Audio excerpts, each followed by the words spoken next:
then I want to also show captions when we talk.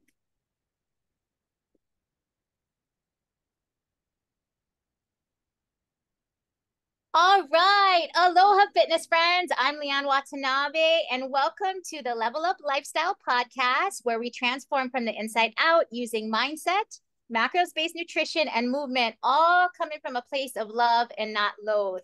I am super excited today because I have a guest. Her name is Sharon. She lives in New Zealand. We met on Instagram, and today we're going to talk about some topics that not a lot of people cover in the arena of bodybuilding, lean muscle gain, and whatnot. So welcome, Sharon. And thanks for coming Thank you. Thanks, LeeAnns. It's so great to be here. I'm really excited. So like I had said, right, we had met on Instagram, and let's take it back. Let's see. At that time, I was in the Wonder Woman official, and I was being trained by Coach Janelle, one of the coaches. And tell us, so were you already in TWW, or were you in Tulum Strength Club? Tell us a little bit about that. Well, I actually have been with John Jacques Barrett from Tulum Strength Club. And I began with him, actually at the end of 2022. So prior to that, I'd just been training in a gym in New Zealand. And with the normal COVID lockdowns, which we had plenty of here in New Zealand as well, it gave me time to find, I found him on Instagram along with his wife, Michelle, Michelle McDonald, she's the TWW head. And I was so inspired with him, and I guess it became a bit of a dream in my mind to think, oh my gosh, imagine one day working with them.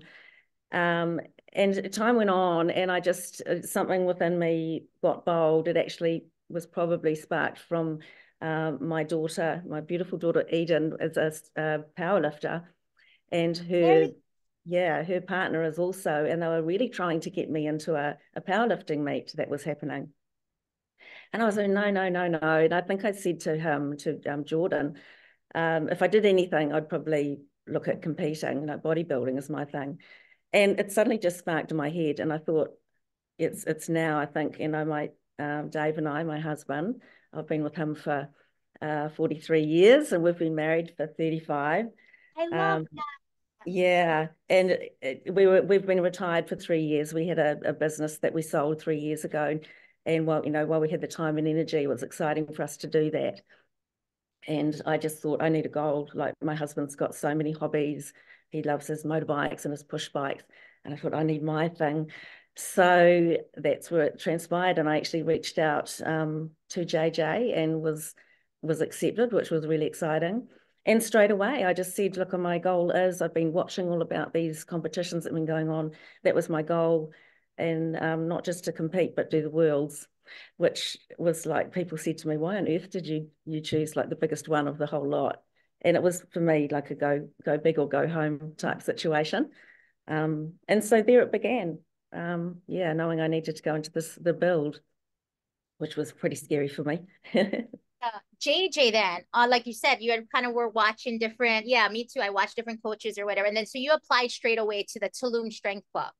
Yes. So for maybe viewers who don't know, Tulum Strength Club is the competing arm of the Wonder Woman official.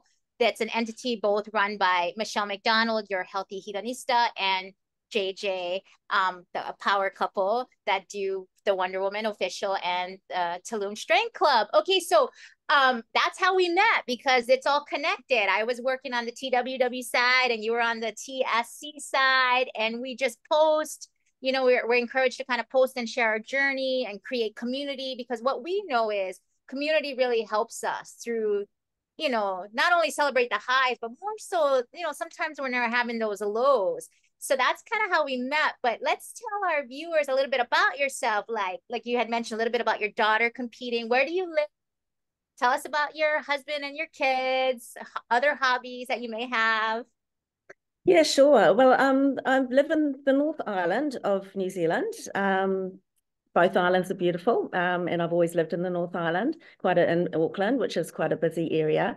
I love my country, but I must admit with this journey, at times I felt a little isolated because there was a lot of American athletes, and even yourself, LeeAnn, being in Hawaii, I felt like I was so many miles away, but the connection was absolutely amazing.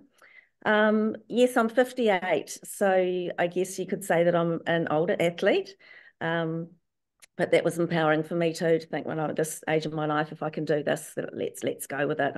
I'm pretty much an all-in kind of mentality with a lot of things, so that was me. I was in on it. So yeah, my lovely husband, I call him my IH. I don't know if you'd picked up on that. About that, because at first I had seen it and I had thought, what is that? My guess was internet hubby. And then I thought, okay, it's her internet hubby. So maybe it's a guy that's like a good friend that she met on the internet or somebody she's dating. So yes, tell me about that. Tell us about that. We all want to know. That's actually really interesting that was your take on it. And because I do explain it a little bit as my Instagram sort of evolved, yes. And people would say, you know, who the heck is this IH? He's my gorgeous husband. We've been together forever. And I started calling him Insta Hubby because he started doing all my videos for my coach. And all your training has to be videoed and sent to your coach. So yeah, so he would do that for me. In the early days, it's sort of, he's got a bit lazy with it now. He's had too many of his own things taken. You can figure it out. Yeah. So the handy old tripod gets used quite a lot now. Exactly. Right. Yeah. But I like to make reference to him a lot because he's honestly my biggest support. And he's fully behind what I'm doing. And I think in a way he's quite happy that it keeps me busy and focused because he's has so many things of his own that he's got lots of friends and his motorbikes. And talking about push bikes, he's actually in March this year doing a ride from the top of New Zealand to the bottom, which is going to take, I can't even tell you how many kilometers or miles that is, but it'll take about 6 weeks to complete. It's like every day they ride so many, and then are they like packing their own sort of sag wagon, or yeah, well he's hotels, or is it roughing it? Roughing it. He loves the roughing it. Me, not so much. You want the glamping. Yeah. He's got a tent. He's got his tent and he's got everything ready, just ready to pack up and go. So he's also very active, and he loves the gym too, not to the extent that I do, but yes. He's talk about taking on a challenge. He's the same. It's like, oh, he could have taken on something a lot less, but that's his thing, and he's excited and nervous about it because of the unknown. But yeah, camping, and I think there'll probably be a few cabin stays there as well. When you say bike, do you mean just a bicycle, a pedaling bicycle, a regular bicycle, or a different bicycle? No, regular. He loves motorbikes. You guys call it push bike. Push bike, yeah. Okay, and I say that. Oh, go ahead. Yes. As opposed to e-bike, because Dave and I also we have e-bikes, which are the electric version. But no, this is definitely push all the way. Okay, yes, I am a road cyclist because I did triathlon. So I love cycling. Like when I did swim, bike, run races, triathlon, my strength was cycling. And I teach spin class at the gym, a push bike class. You have a cycling class? Yeah. So I love, and my thing was, I'm like a workhorse. I would do these time trials, right, with teams, long distance. The longest for Hawaii here is 112 miles. So it's a 1-day race. But I'm always fascinated when people go on these long cycling or push bike expeditions, because it is really like you have to carry everything and then you ride and then you sleep in a tent. Oh, absolutely. And I mean, it's summer here still, just coming out of summer at that time. So it'll be lovely through the North Island, but the South Island will be really cold. So so saying to him, what do you pack kind of clothes-wise, for the small, to get on your bike? So there'll probably be like shorts that will be able to be for riding and for, like tights and like sort of like, I don't know, there's all that cycling gear. We have both for cold. I mean, Hawaii, we're kind of babies over here, but we have cold stuff and warm stuff, right? Wow, great. And then so he's going to be gone for a good chunk of time. Yeah, I'm going to fly down to some certain points. I And love we that. have a little place in the South Island, so I'll fly down to meet him right at the end for that. But I can't do 6 weeks without seeing him. So I did say Yeah. I'm feeling a bit nervous myself. I mean, for me, my day is Groundhog Day, rest, repeat Right. in my Yep. process, which I love. But I do miss him. You know, it's like anyone. It's like, yeah, you've got the house to myself, but then, okay, you can come home Space now. as well. Yeah, like after a couple of days, even me too, a couple of days. My hubby was injured. He had torn his meniscus and his ACL. So he was home for 7 months. And that was like the longest stint where we've been together like 24/7. And you Yeah. know, it's like fun. And then after I like, wow, it's a lot. But then yeah, you No, do miss them, right? Yeah. yeah. Yeah. So you have kids? Yes, How yeah, two lovely girls, Holly and Eden, and they're in their 20s now, and they're very independent. They left home sort of fairly early to go out and do their thing in life. So proud of them. And one lives in the South Island. She's extremely artistic oh, and very much a chefy, like, you know, she's just so talented. And our younger one, Eden, is the one that she's not doing it right now, but she got into powerlifting, and she's just our gorgeous, I call her our cuddle monster, because she's just our real family girl, and oh, I really love tight connection. that. Yeah. Okay, so what kind of art does your daughter do? Oh, all sorts of aesthetics. Oh, She's just one of, you know, from 7 years old, we were like, there's so, you know, I think she came home with a sketch, like a sketch of her or something. And we're like, this is next level, because it was like wow. an adult It's professional neat. sketch. So Yeah. pencil, acrylic, everything. And she does commissions for people. She could probably do a bit more with it.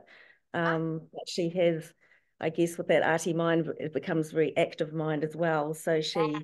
you know, you have your moments of doubt about yourself, but we're always fully behind her. I mean, I think she's recognizing now that there's like a whole world of opportunity out there for her Oh, to do. yeah. Especially with Yeah. social media and all that. And so what is your Eden's? What's like her, does she have like a favorite lift of the big three?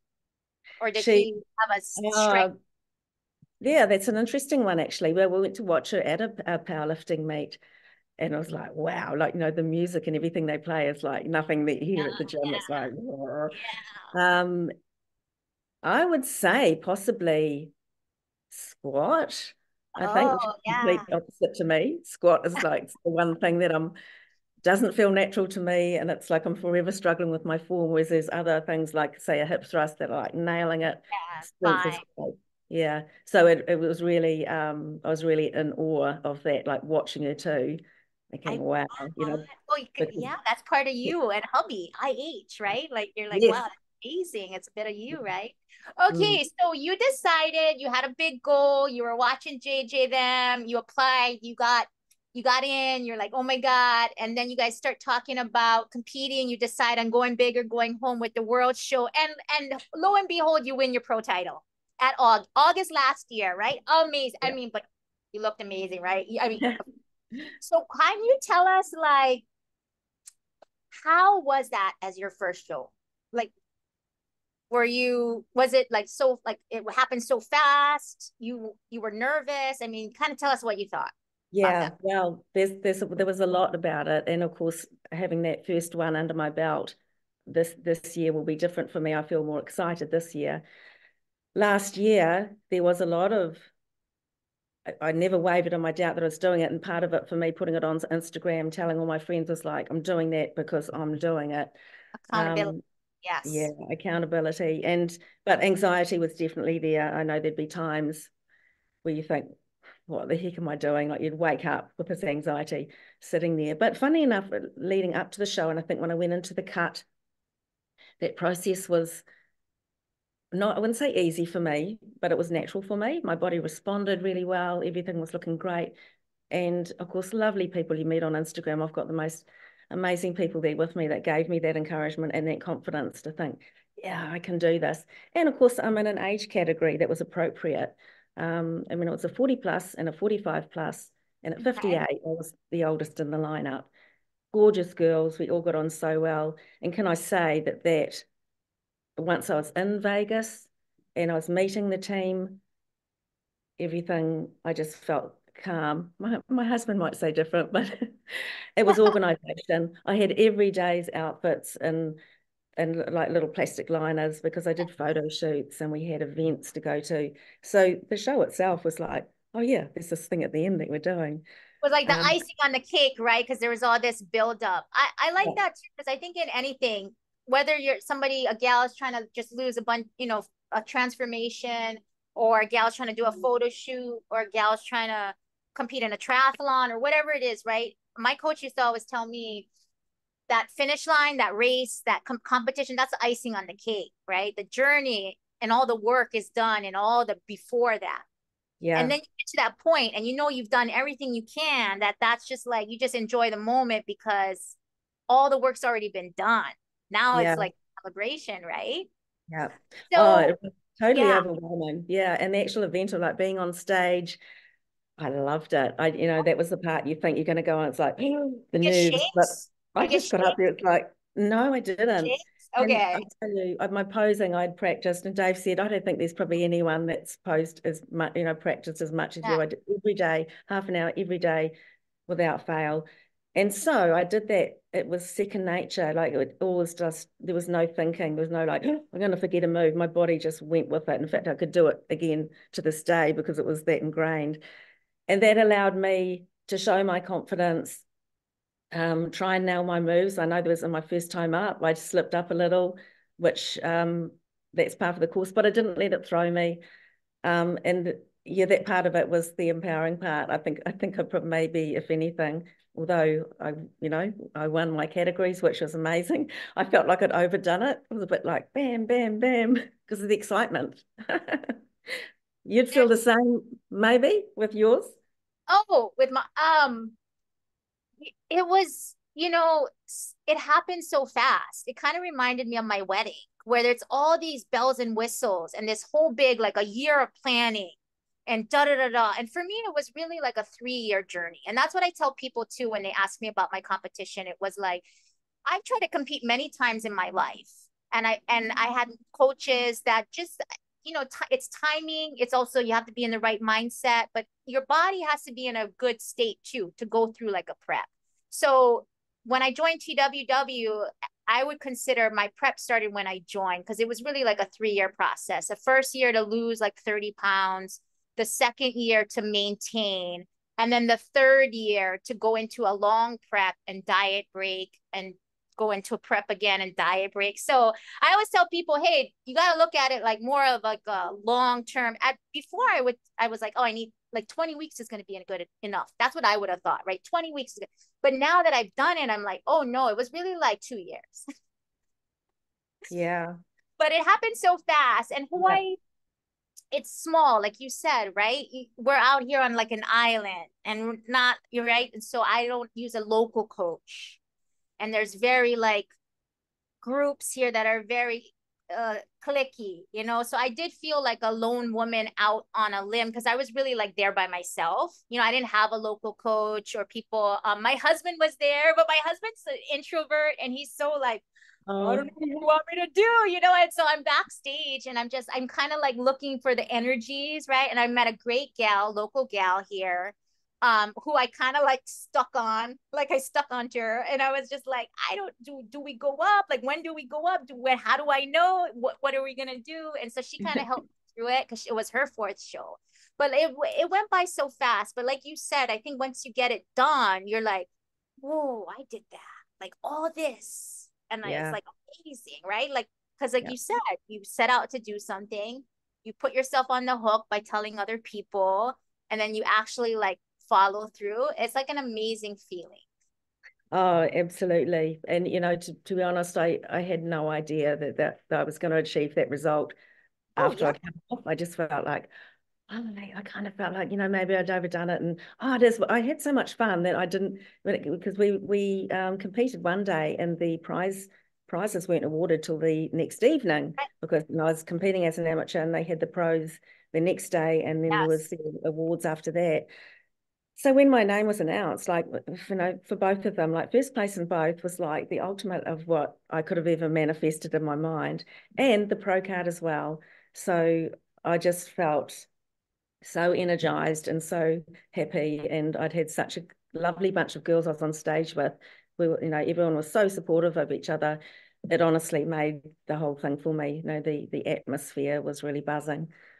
I love that for you. So I know that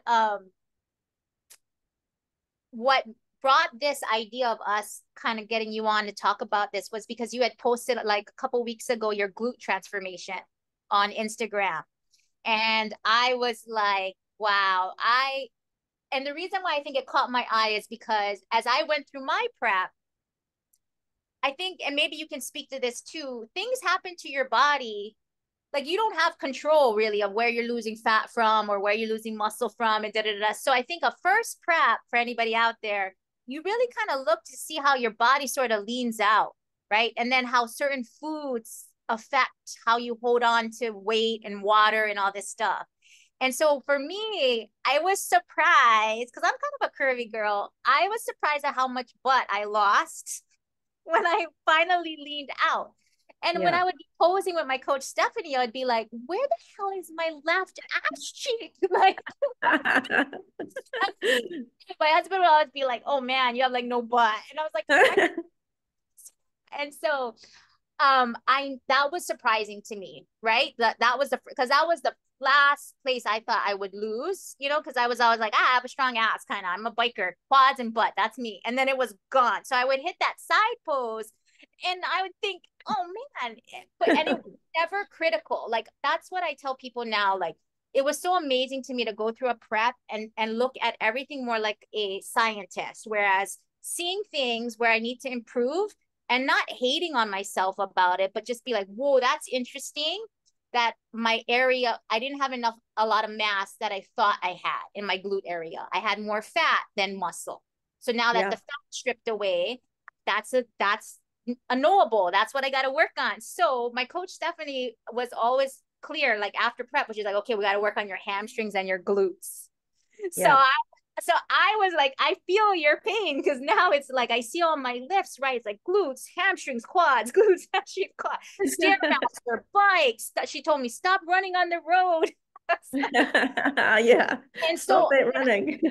So I was like, when I saw it, right, I was like, I'm gonna tell Sharon that's amazing because I know what effort that takes, right? And then I also had known the background about, you JJ wanting to tick up your calories and you having a hard time to eat. My husband is a hard gainer too.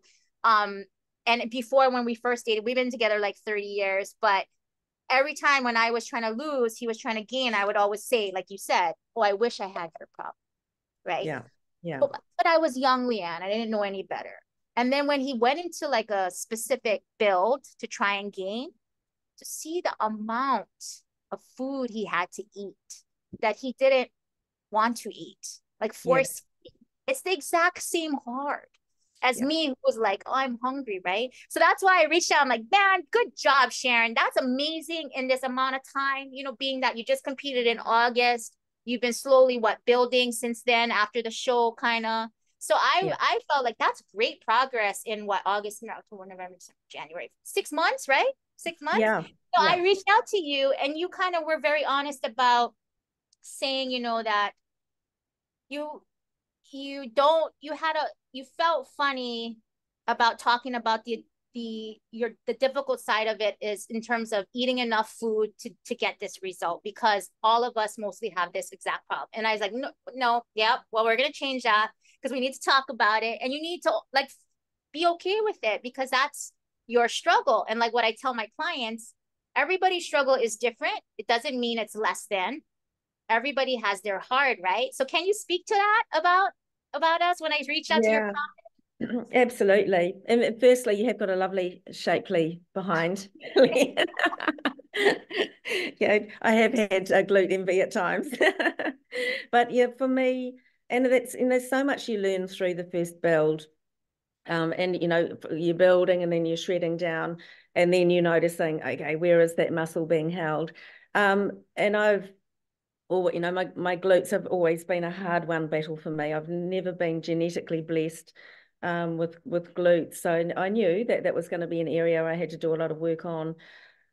So I guess probably the opposite to you, is that when I shredded down, because I had built some muscle there the first time, it was like, oh yeah, it was more the shape. They're definitely never going to be sizable, but the shape was amazing. And so for me, it's like, oh, if I can, that's what we've learned from the first time.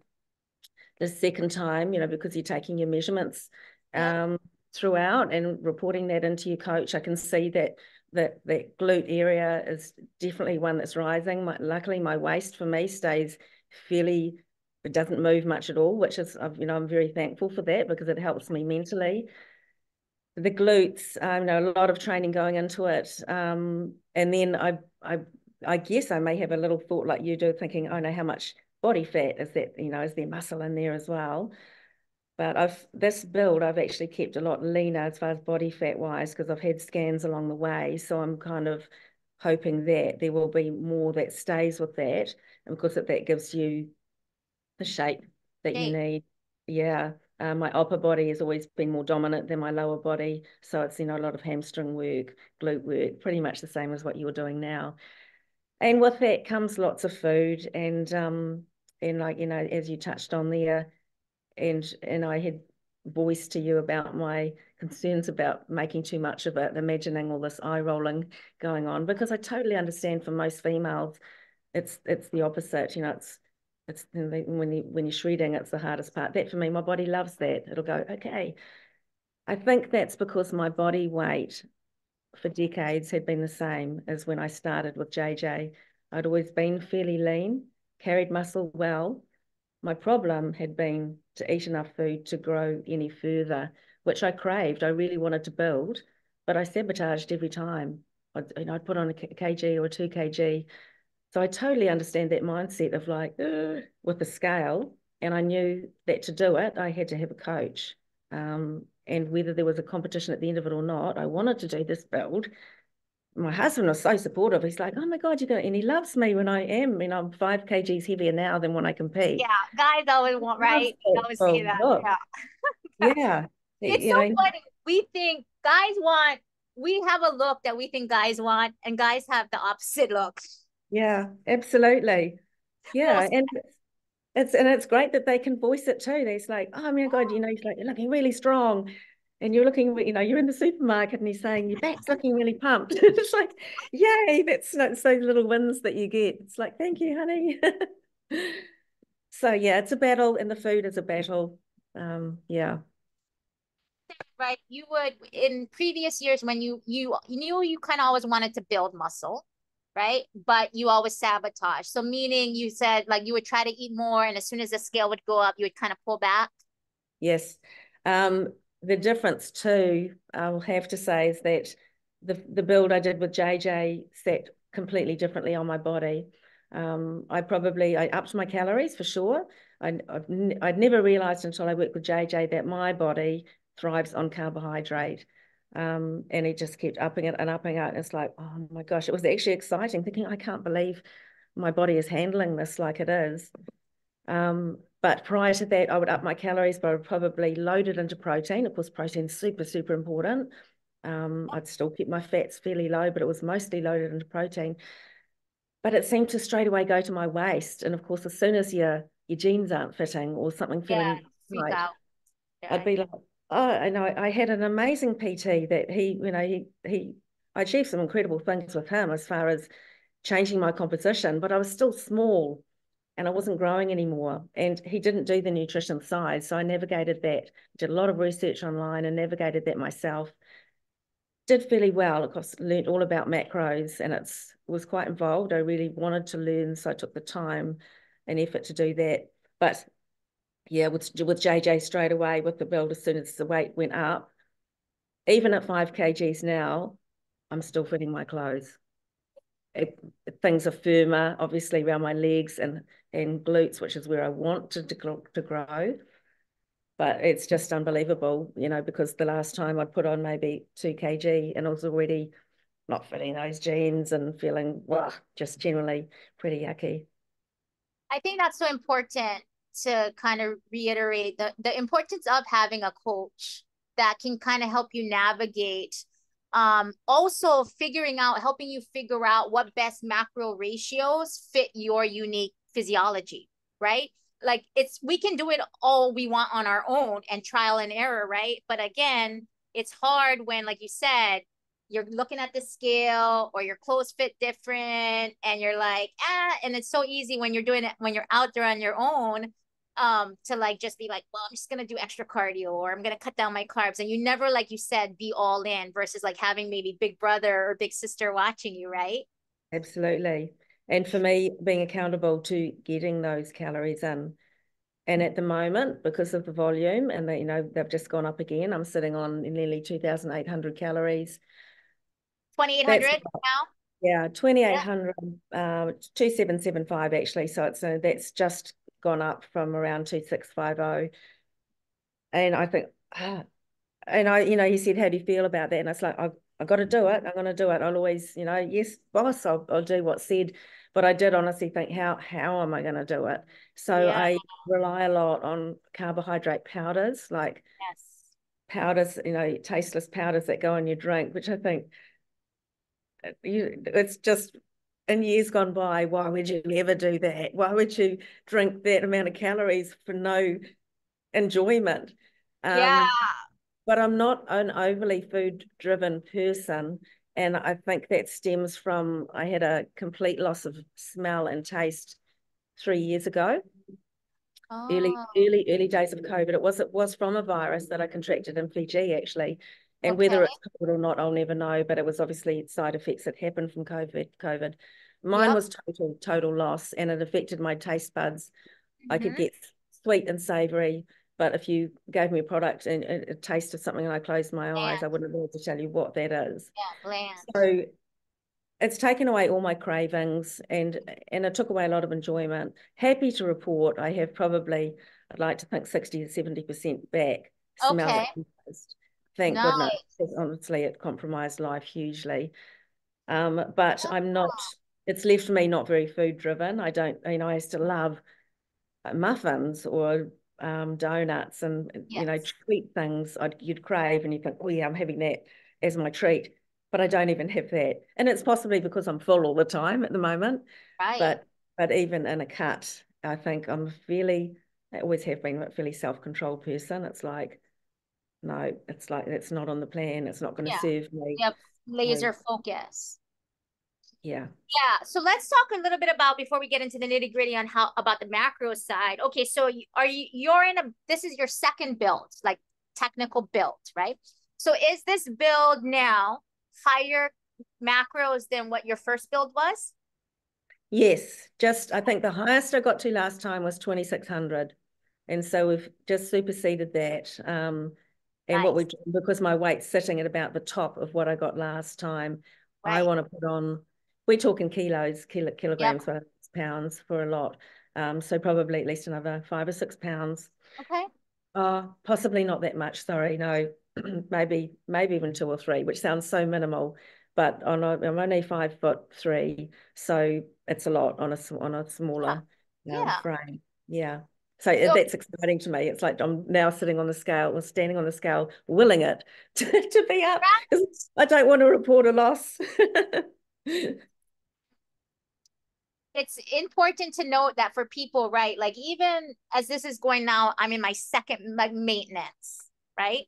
And my second maintenance, I'm eating more calories than I did in my first maintenance, and my weight is a lot lower than my first maintenance. So what I'm realizing as I'm going through it, it's like your maintenance, the more times you do it, the build, the cut, if you do it smart and sustainable, it always gets better. Like in terms of, I mean, you're going to be able to eat a little bit more food and maintain good body composition, right? Or maintain a lower weight. Like how you said, you're sitting a little bit heavier than your first build or a little less than that, but your clothes fit better or your Yeah, measurement. just above Just, right now.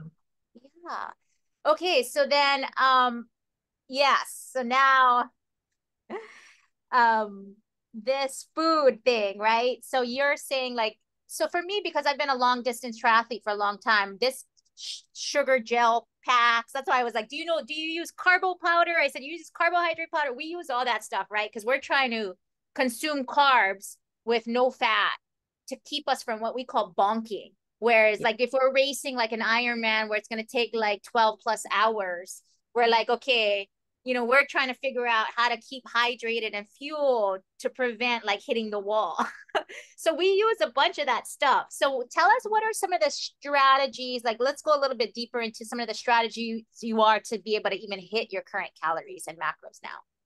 Yeah, so I do have discussions with my coach about it and sort of research it a little as well. For me, it's mainly about trying to get smaller volume foods. You know, 5 meals a day, and at the moment, you know, if I'm just really can't have the amount of rice I need or the pasta I need or the carbs, I will use my carb powder, but that's only just, I've only just started doing that. There's other drinks, you know, like fruit juices and Gatorade, Yes, the Gatorade. calories, Yeah, carbs. prunes. Someone gave me the Oh handy hint yeah, of date. prunes. They have a But lot of carbohydrate. Um, and yes, and that's small, obviously. So there's a yeah. small volume. So does it So make you that full I can actually fast go into the next meal without feeling, you and know, to the brim. stopped? Yeah, yeah. Which is, I detest. I actually, I enjoy the feeling of hunger, and I Okay. haven't actually felt it since I started my Oh yeah. build. Well, then that's good. It's working. Yeah, yeah, that's right. And yeah, you sort of think, you know, I don't like that, you know, when you go to bed. Thankfully, it doesn't disturb my sleep. I sleep Okay. really well. So, and my digestion is great. Like in my rest and recovery, everything is going to plan. I think I'm fortunate to have that time to put into those processes. And I know that many don't have that time to actually put aside the time to, you know, go to bed at the right time. You know, they're working late or Right. prepping meals as well. Like I like to prep my meals too, so that I know I have to eat that amount. So I'm not like, it'll just be, just like leave half or a quarter of that. Yep. That's calories that you know, I'm lacking. And that would be behaviors of my past would think, oh, that's great, you know, because that was a lovely, Negotiating. oh, Yeah. I didn't eat all of that. So I'm feeling good, virtuous about it. It's the complete opposite. And it's the mindset. To change that mindset around can be challenging. Yeah. I think that's where it all starts, you know. I hear a lot of talk about how people have terrible preps, right? Working with various coaches and how it's an awful experience. And I always think, well, you have to really look at what was the mindset going into it in the first place. And I feel like I don't know how it is, you know, in other areas, but in Hawaii, the local bodybuilding competition scene can be very, I mean, you know, we all know, and anybody can get to stage. It's how much are you willing to suffer and sacrifice in the short term for this instant result, and then without thinking about the rebound after, right? So I always like, yeah, it's your mindset. You have to be. That's why I tell people, for me, it was like a 3-year prep for me, because I had to really solidify, why am I doing this? And before, younger LeeAnn would have wanted to compete because it was like, oh my God, I want to see how good I can look and be like so shredded. And for me, I told Stephanie, my coach, I was like, look, this has been a bucket list goal. I've tried and failed 3, 4 times. I want to just get up there and see, like, performance wise, athletic wise, like how good can I get? And I was doubtful that I would have this laser like focus. But like you said, it was when you talked to me about how you say it's just really process driven. When I hit this critical, like, I think my coach said 6 weeks, everything's got to be same. And I was like, I don't know if I can do all that. Like, that's like so much, right? It was funny how when that mark came, it was just like this light switch, and it was like focus. I was just like you said, like meals all here. You know, my husband's eating whatever. He's trying not to Yeah. bring it in the house. And I was just not even wavered. And I was surprised at how good my I don't know, focus was, because I really didn't think I had it in me. So for me, that whole journey was just like, wow, I can do it. Like I can do. Yeah, I loved watching your process Oh, thank because you. I could see it was definitely stages you were going through that were really challenging, and you always found a solution and you owned up and you were accountable to everything and reported it all, which is so important on social media that people understand all sides of it. Well, that's why I wanted to tell the truth too, because I really feel like I tell anybody, look, I don't like, I battled weight forever. Tried all these different things. So I don't feel like I have anything very special or unique from anybody else. So if you really are someone just like me, you know, out there, like, could I do it? Like, yeah, you can do it. You need, like, I would say persistence and a little bit of grit, but and a method, you know, like somebody to guide you in a nice, sustainable way. If you have that support and that little bit of grit and persistence, you know, like you'll go far. But I want to make a point to say you have to eat so many macros. And I think people think, oh, I would love to have that problem, but let's not get it twisted, people watching. Sharon cannot eat anything she wants, right? Because there's this whole thing about bodybuilders doing a dirty build, right? They're like, they know they have to gain weight and they don't care. They're not thinking about when they have to cut for the stage, right? They're like, oh, I'm just going to eat everything I can now. Cheesecake Factory, McDonald's, pasta, garlic bread, cheesecake. Then what ends up happening? Yes, they gain a whole bunch of weight, but they gain a lot of fat. They gain some muscle and they gain a lot of fat. So when they have to go and cut for their show, oh man, there's so much more work and effort and cardio to be done. So there is a very processed way that JJ them do it. So Sharon has very set macros that are very high, but tell us about that. It's very critical that you match these ratios, right? Absolutely. And every time my calories go up, it's always carbohydrates. I'm like, So not fat, right? Not fat. Yeah, you're absolutely right. And so many people, and even my husband at times have said, look, just go out and let's just go and get takeaway. And I said, but it can't be done like that. And sure, in a build, you should be able to maybe once a week, refeed. once a week. You're allowed to do that. It's like the free meal or whatever people like to call it. I'm not a huge fan of it, and I really am just not craving it because I'm really not hungry for it. And a cut would be exciting, but my fats are low, and it's a challenge, but it's definitely a process to make a meal with small amount of fat, because fats are where you gain all your flavors, satiety. Instead, I'm positioned with a big bowl of like rolled oats with a bit of this, that, and the other in it. Or, sometimes I'll add, there's the avocado for my fats. But you're right, it's very difficult. Proteins mainly, like what big amount of carb. I've got to a stage now where I'm even getting like little steamed puddings that you can put in the microwave, and they're about 50 grams of carb in each little portion. I think that's small and that's good.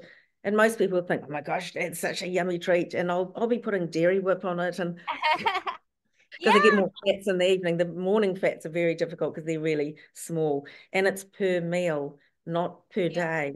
Yeah, not meal. Like a huge, gigantic thing at one time. Yeah, that's what I think people have to understand too. It's very there's a process and there's a method to it all, and it's not a free for all. And that's what sets the physiques apart, right? I think you can very much tell that people are like adherent to, basic macro ratioed out portions of meals for and the physique outcome that comes with that, and we've seen it when you stepped on stage. I mean, you looked amazing. Oh, thank you. Yeah, and I think the beauty of it is that when I'm building, I can still see that same shape in me. Like I do my progress shots. If I put it side by side with the leanness that I was at show, which to be honest is a bit too lean for a lot of people's liking anyway. You get to a very lean stage. But I can see that basic shape there, and I'm thinking, well, if I'm just building muscle on that shape, and I can come in fuller, and that's what we've learned from the first show. My body depletes so rapidly into show. I came in probably 3 pounds under what would have been ideal on stage. So we know that, and like we've learned that JJ's knows next time he has to feed me into the show, and that's the way my body works. And I'm looking forward to that because it's your body, your muscles start filling up, and the pump, you feel it deflated. Yes, and people won't understand it unless you go through it.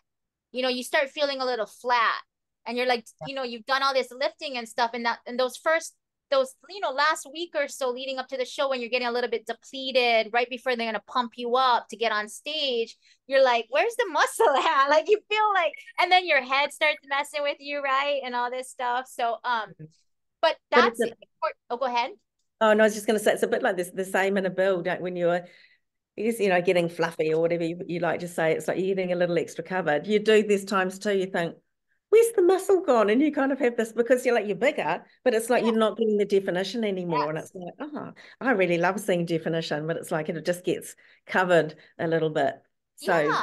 once again, part of the process. And for me, I just take it as this is a moment in time. I'm building for the better good sort of thing. I've got 2 months to go, so it's a longer build than the first time. So each build, I want to achieve a little more. That's the goal. So eat your food. I love that, because and that's imperative too. Like you talked about, you know, you're like, I think people set up, maybe some gals go into a show and they set up all these big expectations on it. And what I like to try to tell people is you have to like look at it as like a continual evolvement, like growth and learning experience, right? You're gonna learn all this first stuff, this initial things through your first show, your first prep, right? Like JJ learned you lost weight. So now he's like, okay, we got to feed you all the way up into the show. Now you guys know all these strategies that you'll learn taken into this year's competing season. And then this season, you'll learn more, right? That you'll take into next season. It's never perfect, right? But then you just are, like you said, you're working so hard in the gym. Now you got to be like, okay, now I got to eat, because I don't want to like all this energy that I'm expending, right? I don't want to make it for naught. Yeah. Yeah. So Yes, definitely. So have you found any, is there any, this is your second build, the psychological aspect of it with the food and all that. Have you really felt like, now I'm in a solid place? It's not a struggle, because I know that like there's a, like you said, there's a moment in time. Yeah. Yes, pretty much so. In fact, probably my challenges for me would be navigating like social situations and allowing myself to relax into that. And I like to, because I don't want to compromise my time with my husband and my friends and be the one that's like, you know, when you're in prep, obviously you have to be stricter. I'm in the time now I should be allowing myself to go out and have that brunch and have the extra avocado on the side. So I know it's quite, I always call myself a bit weird really in that way. It's like I have to push myself to do that. Whereas for anyone else it would be, oh, that's a no-brainer. I'm going to have everything. Yeah, that's me. So too bad you didn't live in Hawaii. I would like kind of handcuff you and be like, we're gonna go to brunch. No, Yeah. no, but okay, is it because, let's talk about that if you don't mind a little bit. Is it because, like you said, you're really not food driven, it doesn't excite you as much? Or is it because you sort of still waffle this, like how I waffle now that I'm in maintenance and I have more flexibility, where I'm still a little fearful to go and really let loose, because I'm like, don't want to like lose it or something. Yeah. Yeah. I don't think it's so much I'm worried about eating that quantity of food because I know it's on my plan. And even when I'm going out, something like a brunch is perfect for me because I can still log it and track Yeah. it.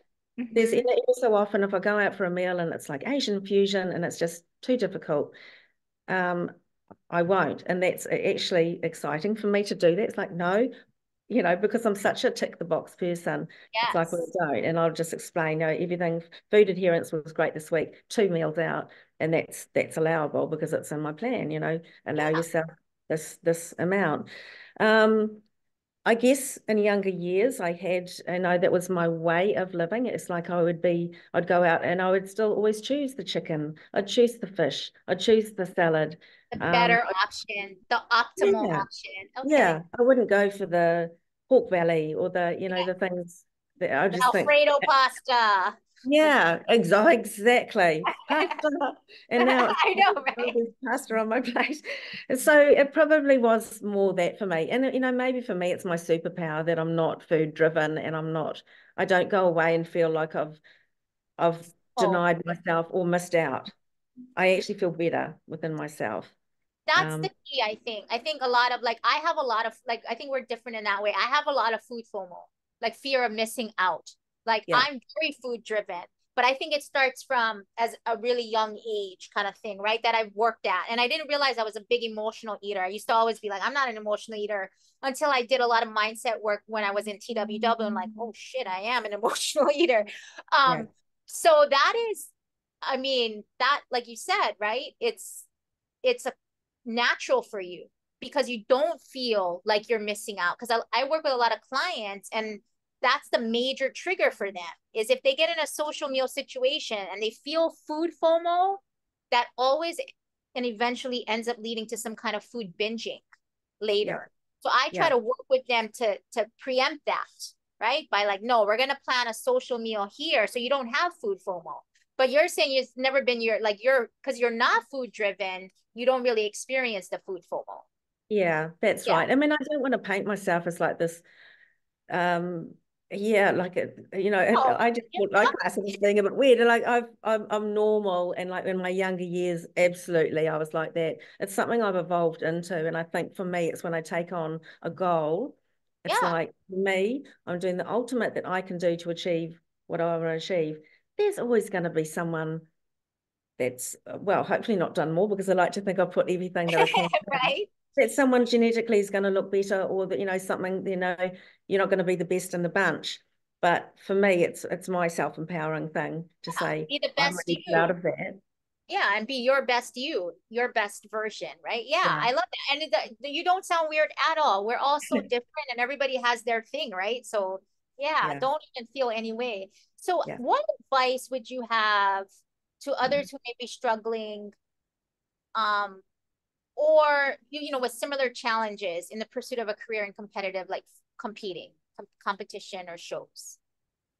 And I think the main thing, my advice would be, like, you need to be a fairly organized person when it comes to food prep, um, organizing things for the day ahead. If you're going to the gym in the morning, just know what your day ahead is going to look like. Be organized as much as you can, and gain knowledge in what you're doing and what you will want to achieve. I mean, that could be as simple as following inspirational people on Instagram, someone that's achieving something that you have a dream about achieving, and you really like the process and you understand it. It's said to you in a way that is relatable, it's achievable for you. And of course, everyone's going to have a bad day. Like, don't let the bad days derail you. You know, I know for a lot of people, it might be like, oh, I've had a binge on something. Oh, that's it. Well, it's no use. I'll just carry on with that. It's like, that's fine. It's normal that's happened. Just rein it back in. And the reason I say that, like for me, it would be that sense of like being proud of yourself. And there's nothing better than feeling proud of yourself, right? So know, okay, I've nipped that in the bud. That's normal. That happens. It happens for a lot of people. But tomorrow's going to be a good day. I'm going to be on my plan tomorrow, and I feel really good about that. Know if there's like a different saying in New Zealand, but like my mom and my grandma used to always tell us, hey, like when you fall down, pick yourself up, dust yourself off, and start over again. And I thought, oh, how appropriate. When they're saying it to you when you're like 8, you're like, roll your eyes, you're right. But now Yeah. as an adult, I'm like, just you have, we're not perfect, nothing's perfect. When is it? Rarely. I mean, we have our systems and everything's scheduled out, but usually every day something is a little awry or off a little bit, right? Something, it never is Yeah. perfect. So it's how you rebound, right? Pick yourself up, dust yourself off, and get back on that horse again. That matters. I love Yeah. that. What Yeah. big plans do you have for this year? Tell us so we can all follow you. Wow. Yeah, this year's a really exciting year. I mean, Okay. there's not a lot extra in my life apart from my plans and my goals with surrounding my bodybuilding at the moment. Yeah, that's what we're talking That's my about. choice. Yeah, and I love it. So competing again, I got my when I'm getting my pro card, it was kind of a no-brainer for me that it's like, well, of course I'm gonna carry on now. So that's October, and that's going to be in Australia, which is I'm really excited about because it's close to home. It's only a like 3 to 4 hour flight for us. Oh yeah. Friends and family. I've got friends and family coming. We're going to bring our girls over with their partners, so that'll be so What date is amazing. that? That's October October 14th in Gold October Coast, Australia. 14th in Gold Coast. Yeah, And that's a FMG show. FMG, FMG. That's Yeah, your pro debut. it will be. So Ah, I'm already sort of planning, outfits and things for that. But I needed something because it's so far away. I needed something before yes. that. So there is an Oh, FMG first international one in Dallas, Texas in July.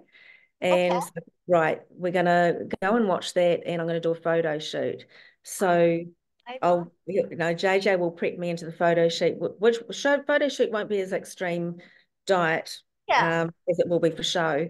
But we know my body responds fine to a reverse coming out of that. So we'll reverse out and then full prep for show happens after that. So that's October, and then November, there's a show they're having in Mexico. So I'm going to go and reconnect with all my amazing athletes that I met at Worlds and I've met online. It's going to be like a giant reunion. So Yes, exciting. that's where TSC and TWW, the founders, they're housed in. Their headquarters are in Mexico. Yes, so that'll be Yeah, their turf. yeah, yeah. You've So been, of course, you've so been carry there on. before? No, and so Dave, Dave was like, "We're going to that one." We love our travel, and it's a way of incorporating the travel, which we wanted to do so desperately when we were retired, and then we're hit with lockdowns. So we're now doing the travel, and of course, meeting some of my goals at the same time, and yes, we spent a lot of time together and a lot of time apart, obviously, because his bike ride, there's time apart. It Yeah. works really well. So we're a really good stage in our life. Before grandchildren, hopefully, we're blessed Oh, in the yes. future with that. I wanted to do this all now so that I can be there for the girls. Oh, I love Yeah, yeah, that. yeah, Yes, because no, they're like you said, they're in their 20s, right? yeah, yeah. Anybody So, looking on getting anybody is on the way to marriage yet? Close, or do we know? oh, We're not sure. they There's both, yeah, both definitely in that direction, but nothing, no oh, engagements okay, or okay, okay. anything yet. But I know I just have this very strong feeling there with the partners that are going to be their life partners. Oh, I Um, love touching wood. that. I love And yeah, and that. they talk about children being in their future, which Oh, is, and we're, it's like I'm really excited, but there's plenty of time, knowing for myself, I didn't have children oh until I yeah. was 30s. That was perfect. Dave and I traveled and we did all the things that we wanted to do in our youth. Um, and of course, now we've been thankful to have early retirement. And the main reason was because we have our health and our energy, and we've got all these things we still want to do. So that's what this is all about right now. Coming full circle. And Yeah. how important is it to have our health and our vitality? I have my parents, they're in their mid 60s, and I always tell them, man, your health is your wealth. They haven't been sold on that yet. I just talking with my mom today, like, Mom, when are you gonna quit smoking? She's like, I'm trying hard. I'm like, you gotta try harder.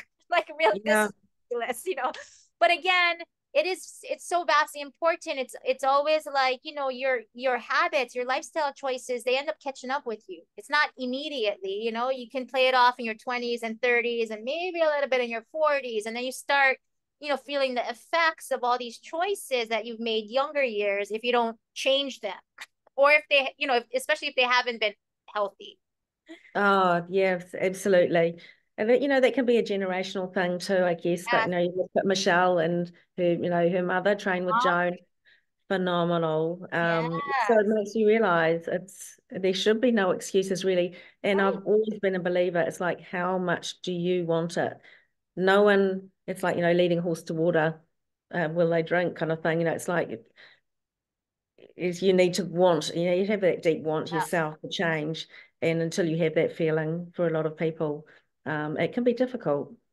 Yeah. Yeah, and and yeah, we've seen it, right? Some people never find it, Yeah. unfortunately. Yeah. But we're here to try to spread the positivity message. So as we wrap Absolutely. up, last but not least, how is Sharon living her best life right now?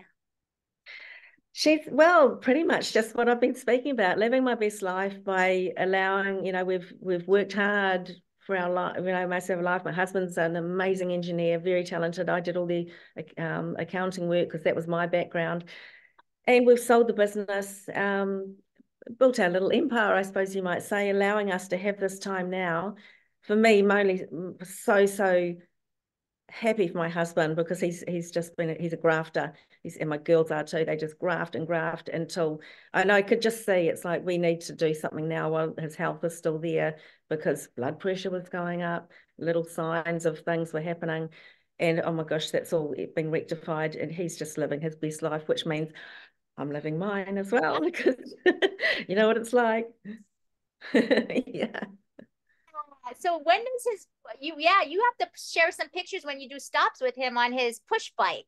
Yes, Yeah. I will. What month is that? It's in March, Oh my so gosh, it's coming up. Has he been training? Does he train for that? he has been training a lot. Yes, yeah. He's actually away right now down on it's a motorbike trip down the bottom of the South Island, but he's not riding because he's just had his rotator cuff shoulder Oh, surgery, which yes. When you had yeah, picked him up at you had a while ago, yeah? yeah. Okay. And so, any off-roading especially is like it's just Oh, yeah. Or if you probably fall, yeah. So yeah. the bush biking has allowed him to, well, it's gonna create a lot, it's a lot better for his fitness, obviously. Yeah, right. You know, he's great. He gets out and does the miles, and he enjoys his a little beer at the end of the day, and I'm Ouch. like, but he's like, oh, I think he thinks he's earned that, and that's fine. He probably has, but I think he knows too. It's like he doesn't drink to excess or anything, so he's reining all these things in so that he can be up and bright and get his miles done. He's got like a Nice. minimum amount he wants to do every day. Is Um, he has he gotten a little bit on board on some macro based eating since he sees you doing it? And the no, no, yeah, oh, okay, okay. no. Funny enough, and yeah, he's very good with his food, but he does have his downfalls. And I'm often saying, you probably shouldn't be buying those chips for the cupboard, because it'll be home, I'm starving, and he's Yeah. got a bowl of chips. And it's like, he's a pretty perfect meal just sitting there actually for your dinner, but it's like he's got to have his little yummies beforehand. And that's fine. Like I actually sometimes appreciate that he's not, like he's different to me in that way. Yeah. Because otherwise we'd probably no one would want to know Yeah. probably. There would be no food in the house. Yeah. That's how well my husband is like the opposite, but for me local style Hawaiian culture is like your mom will tell you when you're young, like you got to learn how to cook for your husband. Like culturally it's very like you love somebody, you feed them, right? So I grew up with that, and I think because I always grew up sort of with this dieting mentality and always having to restrict, every time when I met my husband and I cooked him, I would always cook him these elaborate meals because I was trying to like feed him psychologically to like feed myself kind of thing, right? Yeah. And so what I tell people, because I had a girlfriend that will stay with me every 3 months or so, and we have always treats in the house because I will buy him treats within reason. Again, when he hit 40, stuff started to go south. And I'm like, we got to rein in your habits. You can't be getting away with this drive through all the time. And so I force feed him sort of homemade meals, macro meals, and be like, here, eat a bowl of fiber here before you eat this, kind of thing. But Yeah. I know I don't want him he doesn't have to diet. So I'm like, he shouldn't, be restricted. So I buy him certain treats because I do the grocery shopping, and I have it in the house, whatever little things he wants within reason. So my girlfriend who stays with me every 3 months, she's like, why do you always have snacks in the house? Like right? She'll say something like, I can't help myself. And I'm like, well, I'm glad because he's never changed his eating style for me based upon what I was doing. And so being around somebody who, while I was trying to diet and would eat like McDonald's right in front of me, or I would have to be like on my meal prep meal and he would bring home like a fried chicken plate and stuff. I'm like, he's really built up my food resilience because he's trying to baby me, the biggest thing that I felt he was when he knew I was serious and in prep, he was like, when he ate out, he didn't bring it home. And I thought, oh, that was like, that's my love language. You're so sweet. Because he did it on his own, right? I wasn't like, don't bring that home. He's like, nah, I just ate it outside of the house. So yeah, husbands are Yeah. the best. Yeah, no, it's perfect. And I'm so thankful with Dave because he's very self-sufficient because I'm spend so much time planning my own meals. He's really happy just to cook his own meal. And sometimes I think, I better cook you a meal. I need to be your wife for a while. I was like, I'm feeling really guilty. I mean, in the business, when he was working all those hours, always a meal there. I just always had to have it available when he came home. And I guess now he has the time, and he's the first to say, look, no, I've got the time. And I think he quite enjoys it, finding the kitchen and, dabbling around with a few things. That's the thing, like anything, relationships, it's all seasons, right? Sometimes it's 50-50, sometimes it's 90-10, sometimes it's 80-20, but it's just how you navigate and roll with the punches. I love that. Yeah. Yeah. Yeah. Thank you so much for spending all this time with me, Sharon. Oh, it's been such a pleasure. I've really enjoyed it, having a chat and meeting you Oh face to face. yes, in person. And we need to get you to Hawaii, or maybe we can come to New Zealand. Yeah. No, the connections have Yes. been amazing. I love it. And then so please continue to talk about, again, to share and spread the knowledge with us about, you know, the the pitfalls sometimes of having to be in a build and eat enough food. Because again, there's many people that find share the same. I think Michelle talks about it a lot too when she's in a build. Sometimes I don't know if you catch that, where Yeah. she's like, "Oh my gosh, it's really hard to eat all Yeah. this," right? But again, yeah, you have that end all be all goal, build muscle. Where's your Yeah. guns to your guns? Ready? Let's finish the facts. Yeah. Ah, Yours are bigger than mine. thanks so much for being on. Oh, you're welcome. Yeah, absolute pleasure. Okay, so I'm just gonna stop the recording.